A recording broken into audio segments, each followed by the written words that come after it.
Повеќе од 130 ученици посетуваат настава во основното училиште Карпош, а за следната учебна година, согласно списокот доставен од Министерството за внатрешни работи, треба да се запишат 20 на првоодделенци, информира директорот на училиштето во селото Уминдол Мирослав Димевски. Со реализација на планираните проекти во насока на подобрување на условите, надлежните очекуваат зголемување на бројот на учениците.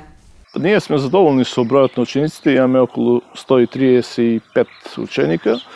а сега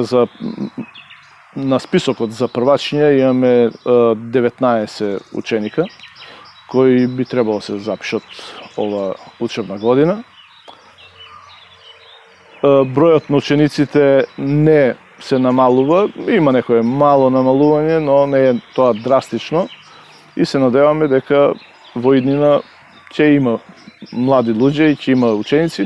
но со уредување и со правење на овие сите идеи, реализирање на идеите, јас сум оптимиста дека ќе сакат и учениците од градските средини да се запишат овдека, затоа што условите кои ќе бидат убави, добри, посебно климата во која се наоѓа училиштето, далеку од градскиот метеж, далеку од загаденоста, чист воздух, природа, не е голема далечина, 11 километри, сметам дека воопшто не се проблем за некои места поголеми, така да во иднина се надеваме дека ќе имаме и повеќе ученици.